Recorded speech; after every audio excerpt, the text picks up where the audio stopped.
में गई। पत्नी को लक्ष्मी कहा जाता था। धीरे धीरे उसने, किसी व्यक्ति ने नहीं, राजा ने नहीं, उसने लक्ष्मी नाम को ख़त्म कर दिया, क्योंकि उसको यह खेल करना था कलयुग का। उसने लक्ष्मी नाम को ख़त्म कर दिया। फिर कारभारणी नाम आया। ठीक था, घर का कारोबार देखने का ज्ञान होता था, उसे भी ख़त्म कर दिया। अब एक सुशिक्षित नाम आया है, बहुत सुशिक्षित। जिन बहनों में यह शक्ति थी कि अपने पति को जीवित उठा सकती थी मरने के बाद, अब यह नाम ने इसको मिट्टी पलट कर दिया। नाम आया है मिसेस। सुशिक्षित नाम है। पत्नी को मिसेस कहा जा रहा है। मिस यानी मिस्टेक और यस माने हाँ। तुमको गलती का पुतला बना दिया तो तुम क्या उसके पास मांग सकती हो? तुम्हारे अंदर में जो शक्ति है वो वैसी के वैसी है। तो बहनों से हाथ जोड़ता हूँ, आप अपने पति की सेवा करके अपनी शक्ति को जगा लो। तुम्हारा घर भी सुखी रहेगा, तुम्हारा गांव भी सुखी रहेगा, और प्रकृति के कोई भी आपत्ति आएगी तो तुम उसे भगा सकती है। तो बहनों, यह तुम्हारे अंदर शक्ति है। भाइयों को मैं कह रहा था कि लक्ष्मी समझना। अगर तुम पत्नी को लक्ष्मी समझोगे तो लक्ष्मी नारायण का जोड़ा बन जाएगा। फिर झूठ, फरेब, बेईमानी, कतलाम, व्यभिचार, भ्रष्टाचार, पापाचार करने की ज़रूरत नहीं पड़ेगी। और इनका बोझ तुम्हारे ऊपर आ रहा है। थोड़ा सत्संग आपको दे दूँ। जिस दिन से तुम यहाँ पर उतारे गए, ईश्वर ने इनकी तपस्या करके, बहुत घोर तपस्या करके इनको प्रसन्न किया और कहा कि मुझे भी छोटा राज दे दो। अब ईश्वर इनके छोटे बच्चे हैं, 16 ब्रह्म है, उसमें से छोटे हैं। तो इन्होंने कहा कि ठीक है। तो उनको मसाला दिया तत्वों का। मसाले से माया और ईश्वर, उन्होंने पुतले बनाए। वो ना हिलते थे ना डुलते थे। फिर ईश्वर ने और तपस्या की, फिर से भगवान को प्रसन्न किया। कहा कि प्रभु, ये तो हिलते भी नहीं, डुलते भी नहीं, इनमें चेतनता नहीं है, तो मुझे छोटा सा जीव का भंडार दे दो। तो इस मालिक ने खुश होकर उसको एक लोटा भर जीव दिया। ऊपर में तो जीव का भंडार खचाखच भरा पड़ा है, उसमें से एक लोटा भर के दिया और ये आदेश दिया कि इनको हिफाजत से रखना, इनको तकलीफ मत देना। जीव उतारे गए, यहाँ की रचना हुई। कहा जाता है सतयोगी सब ज्ञानी विज्ञानी, करे हरि भजन तरे बहु प्राणी। सतयुग में सभी जीवों को विज्ञान का ज्ञान था और हरि भजन करते थे तो अपने देश चले जाते थे, कोई अड़ंगा नहीं था। ईश्वर ने देखा अगर ये ऐसा ही रहा तो मेरा बनाया खेल बिगड़ जाएगा, यह सब ऊपर चले जाएंगे। तो उसने ब्रह्मा को कहा कि ब्रह्मा जी, मिथुन सृष्टि बनाओ। पहले निरी सृष्टि थी, यानी देखने से गर्भधारणा होती थी। ब्रह्मा को आदेश दिया कि मिथुन सृष्टि बनाओ। ब्रह्मा कहने लगे भगवान, मुझे इसका बोध नहीं है। तो सुनो भाइयों बहनों, बड़ी अच्छी तरह सुनो। ब्रह्मा अपने शरीर से ऊपर नहीं जा सकते थे, तो ब्रह्मा को मानव तन दिया जो तुमको मिला है। ब्रह्मा को मानव तन दिया। ब्रह्मा कई दिन तपस्या करते बैठे। ऊपर से आवाज़ आई तो आवाज़ को लिखते चले गए। 4 वेदों का निर्माण हुआ। पहले वेद नहीं थे, 4 वेदों का निर्माण हुआ। पहले निरी सृष्टि थी, देखने से गर्भधारणा होती थी, ये मिथुन सृष्टि बन गई। इन्होंने लिख दिया, 4 वेद लिख करके आगे लिख दिया नेति नेति, यानी इतना ही नहीं और कुछ है, मैंने देखा नहीं सुना और ये लिख दिया। तो ब्रह्मा ने ईश्वर को नहीं देखा, शिव जी ने ईश्वर को नहीं देखा, भगवान ने ईश्वर को नहीं देखा। वो ईश्वर देखने की शक्ति और वह तरीका बाबा जय गुरुदेव जी महाराज तुमको बता रहे हैं कि साधना करो, और साधना में तुम्हारे अंदर जो जीवात्मा है उसका साक्षात्कार करो। यह शरीर तुम्हारा, हमारा जो शरीर है यह भगवान का नहीं, इसको आप जानते ही नहीं, इतना सस्ता है। यह तुम्हारे माँ बाप का दिया हुआ शरीर है। कहा जाता है मन मध्य मासिस्त 16 सांदे पिंडा से, रक्त मासाचे धनी माए बाप मालक हड़का से। तुम्हारे शरीर के रक्त का, मांस का और हड्डियों के मालिक तुम्हारे माँ बाप है। इसलिए धरती पर कानून बना है कि कोई भी व्यक्ति माँ बाप की सेवा करे। माँ बाप की सेवा करेगा तो उसे कोई कम नहीं पड़ेगा। लेकिन आज तो माँ बाप को गाली दी जा रही है, माँ बाप को सताया जा रहा है। तो ये सामने, आपके सामने ये जो है अभी जो चल रहा है, ये हो रहा है। तो मैं प्रार्थना करता हूँ नौजवानों से, एक 4 महीने अपने माँ बाप की सेवा तन मन लगा करके देखो, तुम्हारा जीवन नहीं बदल जाएगा तो बाबा जी को बाबा जी मत कहना। ये उसके तरीके बता रहा हूँ, उसका कानून बता रहा हूँ, मेरे तरफ से नहीं, मैं उसका कानून बता रहा हूँ। तो भाइयों और बहनों, काफ़ी समय होता जा रहा है, हमारे ये भाई रैली में चल रहे हैं। मैं ज़्यादा समय नहीं लेना चाहता, वक्त आएगा एक आधी रात का कार्यक्रम होगा तो सारी बातें विस्तार के साथ बता दूंगा। अभी मैं इसके साथ मेरे 2 शब्दों को विराम देता हूँ, बोल चूक की माफ़ी चाहता हूँ। आप सबको बड़े प्रेम के साथ जय गुरुदेव। तो कहिए रहना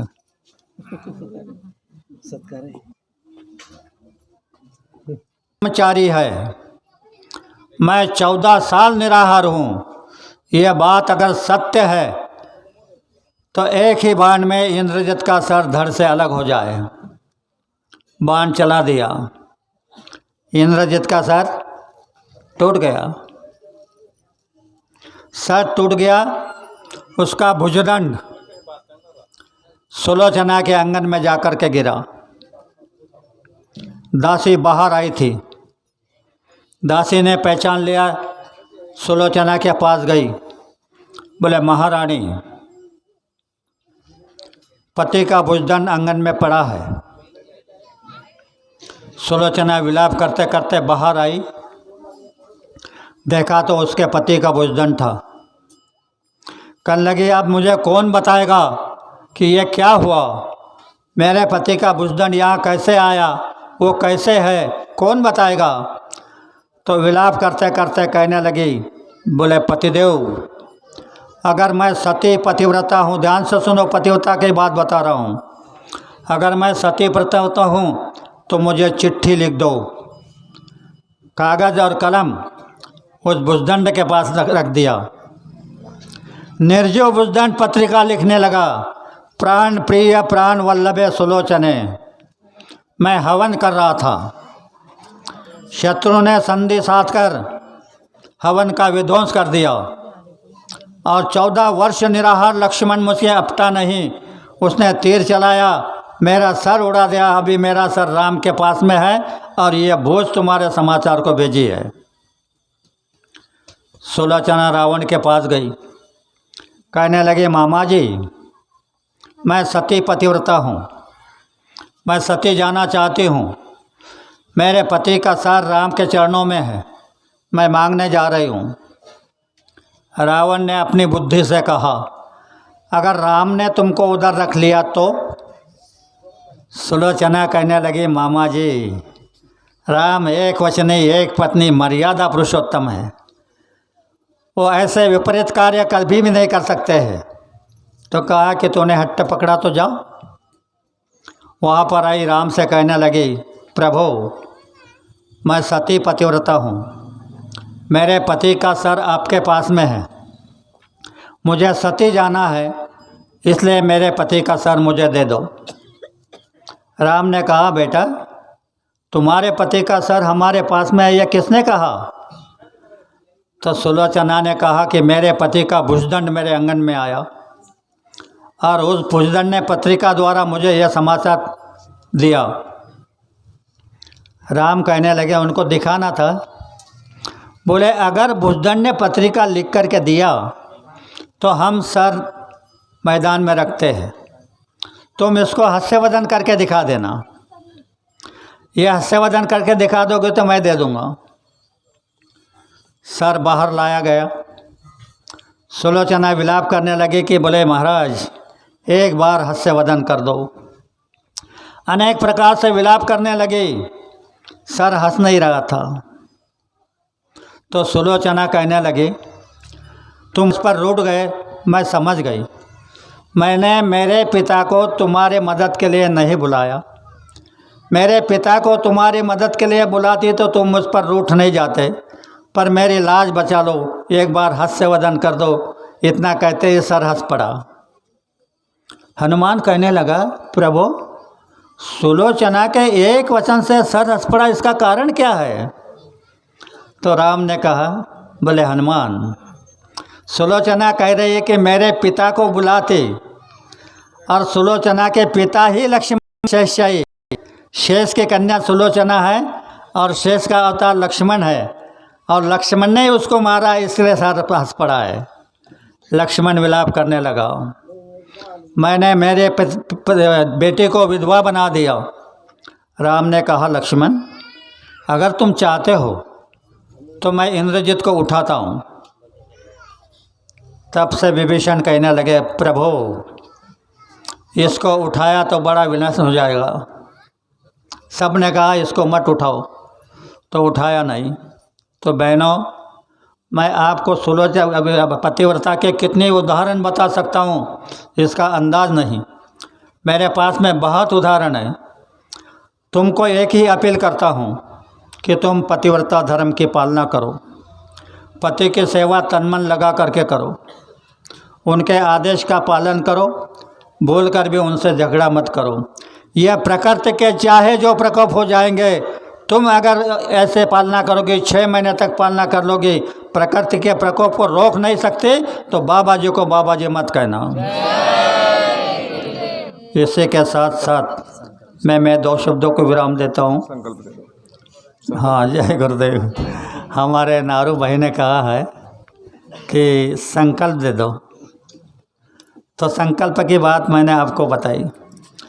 उस समय में लक्ष्मण ने संकल्प किया, इंद्रजित को मार दिया। तुम कहोगी वो तो त्रेता युग की बात है, यह कलयुग चल रहा है। मैं आज की बात बताता आपको।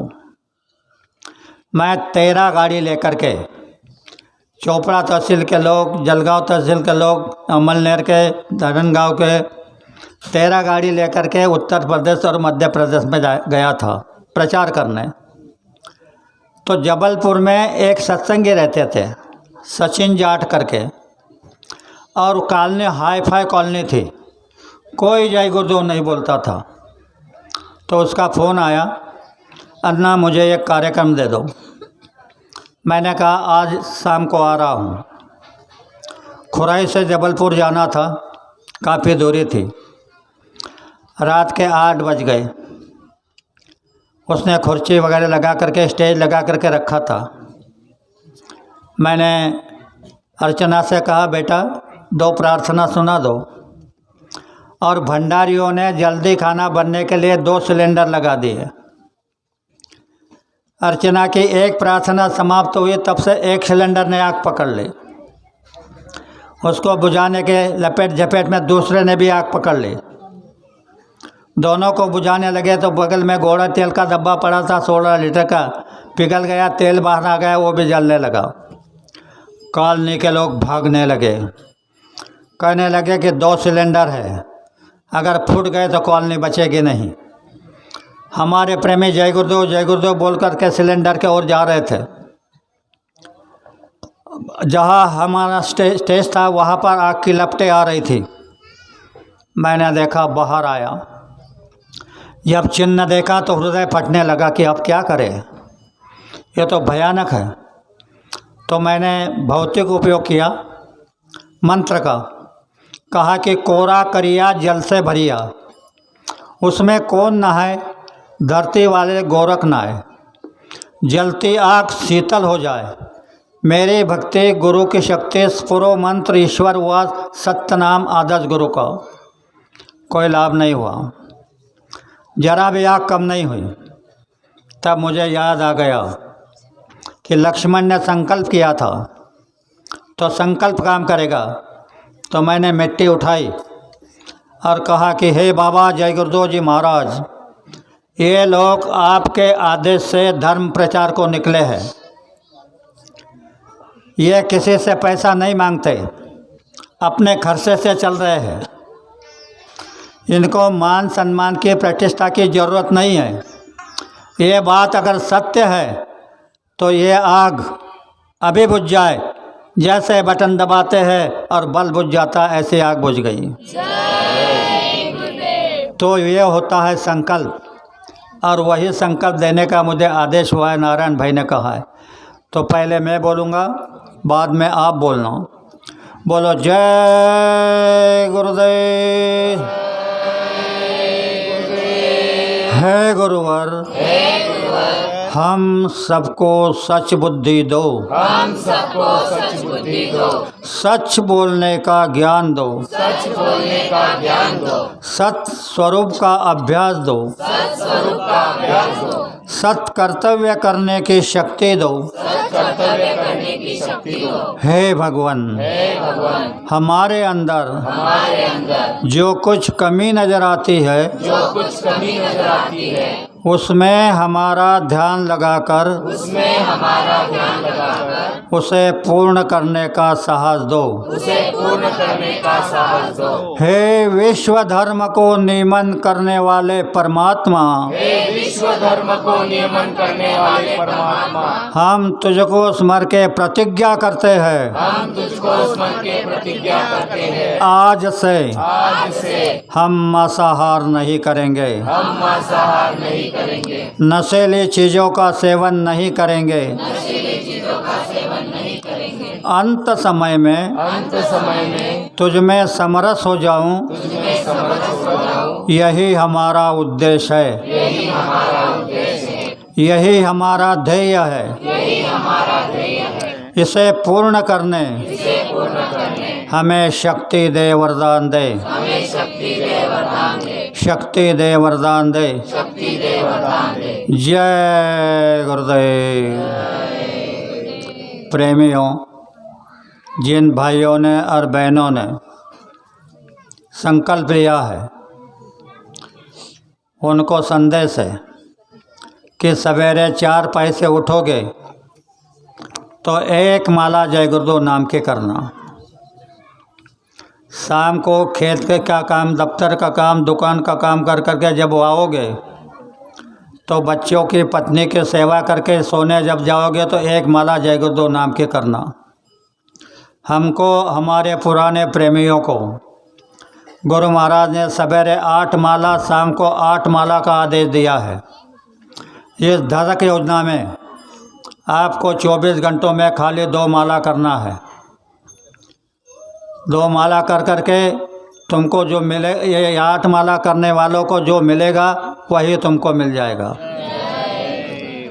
व्रत समझ लो, मांस, मच्छी और शराब से दूर रहना है, मेहनत ईमानदारी से रहना है, महात्माओं के आदेश पर चलना है।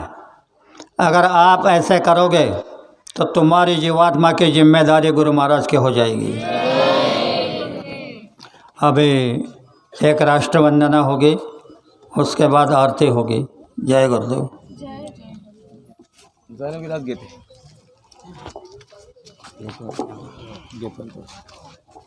जय गुरुदेव. तन मन धन से सदा सुखी हो भारत देश हमारा, सभी धर्म और पंथ पक्ष को दिल से रहे प्यारा. विजयी हो विजयी हो विजयी हो भारत देश हमारा. निर्भय हो यह देश की माता, मंगल कीर्ति कराने, सत्यशील और निर्मल मन से वीरों को उपजाने. सद्गुणी हो यह देश की जनता, जीवन सुख सजवाने. रंकराव पंडित भिखारी, सबको सुख दिलवाने. विजयी हो विजयी हो विजयी हो भारत देश हमारा.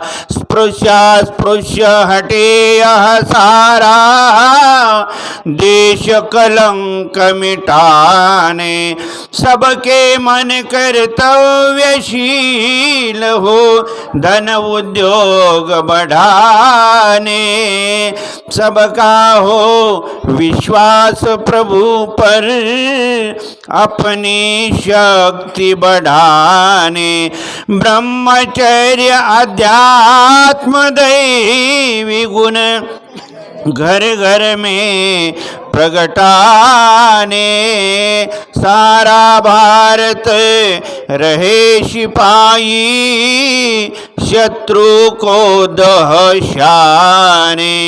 तुकड़िया दास कहे स्फूर्ति हो, सबको भक्ति कराने. विजयी हो विजयी हो विजयी हो भारत देश हमारा. तन मन धन से सदा सुखी हो भारत देश हमारा. भारत देश हमारा. जय गुरुदेव. जय गुरुदेव. जय गुरुदेव. आता थोडा छोटासा स्वागताचा कार्यक्रम आहे. आमचे हर्षल भाऊ